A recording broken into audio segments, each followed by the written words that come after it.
Ескі сарай. Мен үшін ең сорақы, сұрықсыз. Ол сарайда мені кімдер қорламады. Әлі күнге дейін сол бір сарайды көрсем жүрегім дір етіп, өткен күнгі балалық шағымның қорланғаны есіме түссе өксігімді баса алмаймын. Небәрі жасым 6 жаста еді. Анам мен әкем ажырасып, ана деген аттан садаға кеткір әйел мені бір еркек үшін тастап кетті. Сондағы түрім ұсқынсыз болғаным үшін. Маскүнем әкемнен әлде басқадан жүкті болған анамның жүзі сондай сұлу еді. Өзбек қаны аралас болғандықтан қою қара қасы мен ботадай жәудіреген көздері әлі күнге дейін есімде. Әкемнен ажырасып бизнесмен еркектің етегінен ұстаған анам мені де ертіп барған. Бәрі есімді. Әлгі еркек мені көре сала: "Мынау точно сенің қызың ба? Неткен сүйкімсіз, ұсқынсыз балаңның көзін құрт, егер менімен тұрғың келсе", деп қарқылдай күлді. Қорыққан мен анамның көйлегін кішкентай қолдарымен қысып артына тығыла түстім. Көзін құрт деген сөзінен қорқып барамын. Ішінен шыққан мен байғұсты анам қорғайды деп ойласам керек. Әшейінде әкемді төмпештеп ұрып, түгін қоймай ұрсатын анам, әлгі еркектің алдында сүмірейіп: "Бұл жалмауыздан ертең-ақ құтыламын. Бүгін таксиге мініп ауылға апарып тастаймын" дегенде жылап жібердім. "Мама, мен тастап кетпеші" деп мұрным қорсылдап, айтқан сөздерім ашы өксіктен дірілдеп шығып жатыр. Мені тыңдайтын анам ба? "Өшір үніңді. Жылауыңды доғар, әйтпесе буындырып өлтіремін" деп шымшып жібергені бар. Мені сүйрелей такси ұстап 2 сағатта ауылда жеттік. Нағашымның ауылы екен. Негізі мені әкеме тастамады. Оларда мені қуып шыққан әкемнің туыстары мені. Мына сорлыны көшеден әркіммен жатып көтерген баласы. Түрі мүлдем біздің әулетке ұқсамайды деп үйге келген сайын әжем бетіме ойып тұрып айтады. Сол ішінде әкем сорлы арақ ішіп қоқаңдайды. Содан екеуі итпен мысық секілді ұрсып, соңы ажырасумен, ал мен тірі жетім болдым. Нағашы ағамның қолына тастаған анам менен құтылғанша асықты. Бәлкім артық сұрақтардан қашты. Әлуде ағасының мінезінен қорықты мекен, әйтеуір жеңгесінің. Ет салып қойдым. Отыр сөйлесейік дегенде тыңдамай, бізді әкелген таксимен кете барды. Менің жылағаным анама әсер етпейді. Жеңгем ғана жұбатып әлек. Ағам мен жеңгемнің отбасыда анау айтқандай керемет емес. Менен бөлек балалары бар. Бірақ есейіп сыртқа жұмысқа кеткен. Анамның ағасы ішкілікке біршама жақын. Ішіп алса жеңгемді оңдырмай ұрады. Байғұс жеңгемнің жейтіні таяқ. Әйтеуір беті аузы ісіп көгеріп жүреді. Мені қорғайтын осы жеңгем. Мен үшін де таяқтың астына қалады. Ішпегенде ағам: "Ана Жалептің пәленшесі қайда? Өлтіріп тастайын. Ол да ертең Жалеп болады" деп аюдай ақырады. Ол сөзді үнемі естіген мен өлердей қорқып дыбысымды білдірмей жылайтынмын. Сондай отбасыда өмір сүріп жүргенде сырттағы ағаларым үйленді. Енді ағам қорғайды деп қуанып жүргенде қуанышымыз ұзаққа бармады. Маскүнем әкесінен ұяладымыз. Алған әйелі бар жердің қызы болып, ауылға аяқ басқан емес. Ауылға келіп енесіне бір сәлемін салмаған келініне қатты ренжеді. Ағам анасын қалаға кең сарайына әкетуге келгенде бармады. Көк бет келіннің күңі болғанша алқаш байдан таяқ жеп жүре берейін деп көнбей қойды. Арағына ақша табу үшін нағашы ағам 1 айлық жұмысқа кетіп жүрді. Енді ғана тыныштық орнап, жеңгемде сәл еңсесін көтеріп ауылдағы клубқа еден жуушы болып тұра бастады. Bir күні қалаға жұмысқа кеткен нағашы ағам 2-ші қатынды ертіп келді. Арағына қойып тоқал алған түрі. Бірақ тоқалы: "Ей, сен маған кең сарайдай үйім бар дегенің қайда?"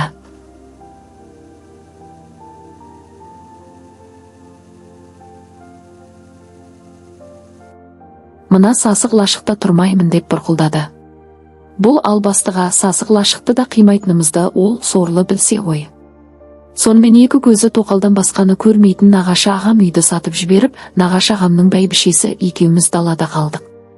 Нағашы ағамның ұлы қаладан анасын алып кетуге келген.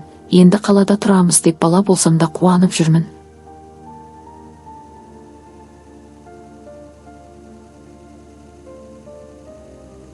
Бірақ көп ұзамай қаланың қызы бізде қуып шықты. Нағашы жеңгем екеуміз ауылды паналап қайта келдік. Ауылда алыс туыстың құлайын деп тұрған тоқал үйінде паналады. Туыстарымыздың менімен жасты 2-3 жас үлкен қыздары бар. Ол үйде ұл баласы мүлдем жоқ. Бірақ мен сол қыздардан әбден қорландым. Ескі сарай. Біз тұрып жатқан тоқал үй. Нағашы жеңгем тамақ табу үшін әркімнің үйін ақтайды. Той болса ыдыс жуатын жұмыс жасап, мен байғұсты тамаққа тойдырады. Негізі туыстарым нағашы жеңгеме: мына бейбақты шешесіне бер, болмаса балалар үйіне бер, өзің біреудің етегін ұста, деп талай рет айтты. Нағашы жеңгемнің қызы жоқ. Сол үшін де мені жақсы көреді. Ана мектепке баратында келіп құжаттарында реттестіріп кетті. Одан кеш көрген емеспін. Ең сорақысы, нағашы жеңгем үйде жиі болмайтынын білетін туысқан қыздар біздің үйде ойнаймыз деп үшеуі келеді. Келгенде мені қорлау үшін келеді. Қолымды орамалмен байлап, аузыма носки тығып пұтымды шешіп тастайды. Бұны менен 5 жас үлкен қыздың істеп жүргені. Айтсам сенбейсіздер ғой. Сол қыз еркек секілді менің үстіме шығып алып үйкеліс жасап мәз. Ешкімге айтушы болмаңдар, менен таяқ жейсіңдер деп қатаң ескертті. Мені босатқан сәтте женшеме айтамын деп жылап қоя бердім. Ол қыз шашымнан сүйреп еденге итеріп жіберді. Сосын сіріңкені жағып жамбасымды күйдіріп: осындан айтатын болсаң, сені осы үйдің сыртынан от жағып өртеп жіберемін, ешкім білмей қалады. Ол қыз сондай сұсты. Одан бәрі қорқады. Мен солай ол бір есерсоқ қыздың айтқанынан шықпай, тіпті үйреніп кеттім. Мен бойжеткен кезімде өте ұсқынсыз болдым. Айналамның бәрі мені жақтырмайды. Кластастарым қатарына қоспай. Түрім еркекке ұқсайды, тек әлгі туыс қыз ғана мені жақсы көреді. Жақсы көрмей қайтсын, қалағанын жасап беремін. Ілеспей болдық. Ол қыз сыртқа оқуға кетсе де мені сағынып тұрады. Келгенде неше түрлі эротика дискі келіп мені үйретті. Десе де мектепте өте білімді болдым.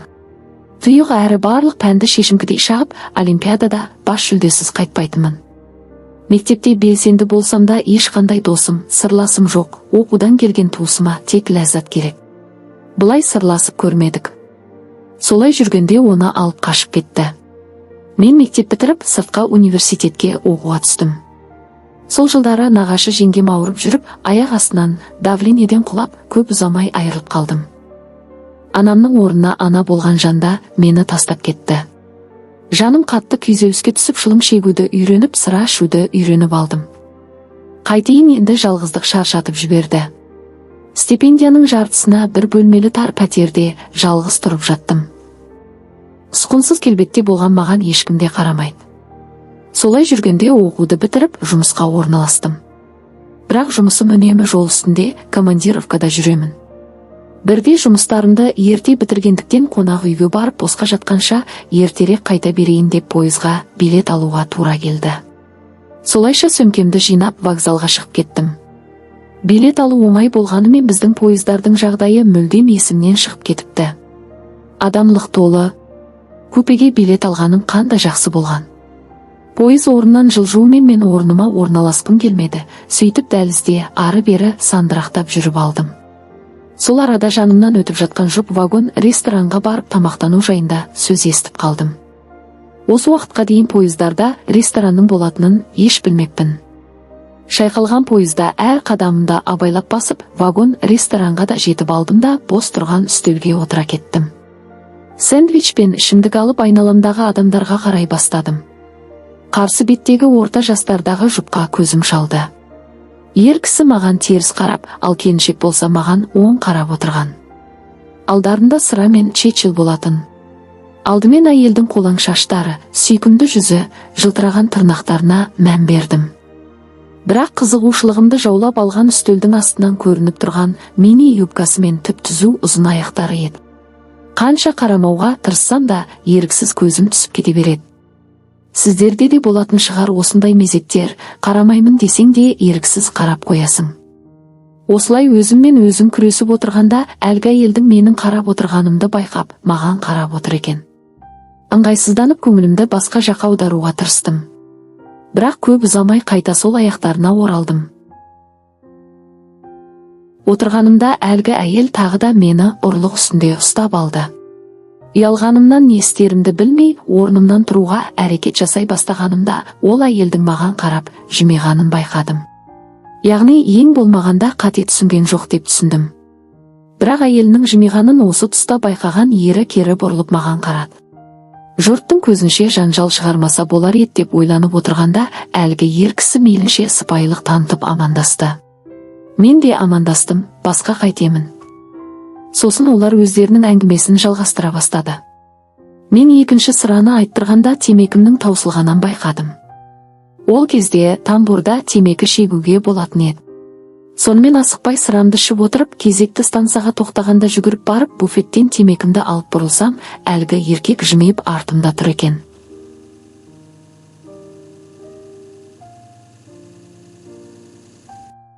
Жолда темексіз болмайды, менің де темекім бітіп қалыпты деп жымиды. Дұрыс айтасыз деп вагонға беттегенде. Егер қаласаңыз біздің үстелге келіңіз, бірге ішейік деді. Әрине, неге болмасқа деп шақыруын қабыл алдым. Осылайша танысып тез арада әңгімеміз жараса кетті. Жұбайлар екен, демалыста осылай саяхат еткенді жақсы көретінін айтты. Қалалар, табиғат, ауа райы, жұмыс жайында әңгімелесіп отырып, уақыт өтіп кетіпті. Официант келіп вагон, ресторанның жабылатынын айтып ескерткенде кеш болып қалғанын сонда байқадым. Шынын айтсам, бұл жұптың өмірге көзқарастары, жұмыстың қамымен қысылмай, барлығына жеңіл қарайтыны қатты қызықтырды. Айырылғым келмеген еді. Осыны байқаған келіншек сыра алып біздің жанымызға кел, сонда жалғастырайық деп ұсыныс айтты. Мен ыңғайсыз болар деп тартынып тұрғамын. Жоқ, онсыз да люкс вагондамыз, жанымызда ешкім жоқ деп қолымнан ұстап жетелей кетті. Осылайша жаңа таныстарыммен барып солардың купесінде жалғастырдық. Сыра деп жеңіл қарайтынымыз болмаса, негізі көбірек ішсең әжептәуір мас болып қаласың. Біз де аз ішпеген едік, үшеуміздің де мас болып қалғанымыз байқалады. Мен болсам әлгі әйелдің аяқтарынан көзімді алар емеспін. Мас болғандықтан болар, тесіліп қарап отырмын. Ол болса мұны ашық айтып әзілге айналдырып күлкіге қарық болып отыр. Біраздан кейін ысып кеттім деп шешіне бастады. Менің реакциям жай болып қалған, не болып жатыр деп ойланып отыр. Сол кезде әйелі сен сынған жоқсың ба деп жауабын күтпей күйеуінде шешіндіре бастады. Мұндайды бұрын соңды көрмеген мен бақырайып қарап қалғамын. Сол тұста әлгі әйел менің қолымнан ұстап, еш қысылма, біз үшін бұл үйреншікті жағдай деп өздеріне тарта бастады. Мастықтан болар, мен еш қарсылық көрсетпедім. Осылайша бір мезетте үшеуміз де жалаңаш қалдық. Менің бар көңілім әйелдің жалаңаш денесінде.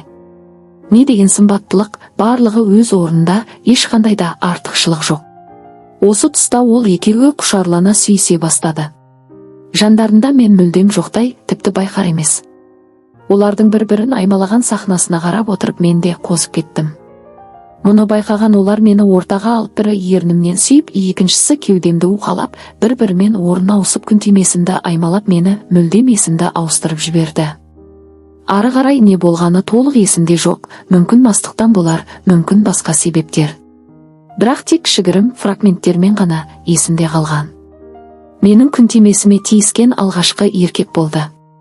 Сосын әлгі әйел екеуміз бір-бірімізді сүюге тырысқанымыз есіме түсті. Ертеңіне басым ауырғаннан жарылып кете жаздаған. Үшеуміз де жалаңаш, көзімізді ашқаннан су іздеп, шөлімізді қандырып алған соң айналамызға қарап түнде не болғанын еске түсірумен болдым. Жаңа төсектестерім оянған соң жуынып шайынып бірге шай ішіп алдық. Өте жақын адамдардай болып кеткен, бір түрлі айтып түсіндіре алмаймын. Бір түн ғана сонда ер адамнан ләззат алдым. Тіпті тегін пәктігімді сыйлай салғаным ай. Олардың есімін, нөмірін сұрамаппын да. Асығып түсетін жерде түсіп қалдым. Көп ұзамай пойыздағы төсек майданның залалын тарттым. Олардың ауруы бар екен, соңғы кезде жағдайым болмай жүрген, тіпті қатты қышынулар. Сөйтсем пойыздағы кәкәй ерлі зайыптылардың ауырын өзіме қабылдаппын. Өте ұзақ емделіп, әбден қажыдым. Осы оқиғадан соң еш уақытта белден төмен жерді ойламауға өзіме уәде беріп, жалғыз өмір сүруге бел будым. Қазіргі таңда жалғыз басты сұр бойдақпын. Мысықтарым бар. Соларды бағып өсіріп уақыт деген зымырап өте шығарды. Осы өмірде туған анама, туыс қызға әлі күнге дейін қатты ренжулімін.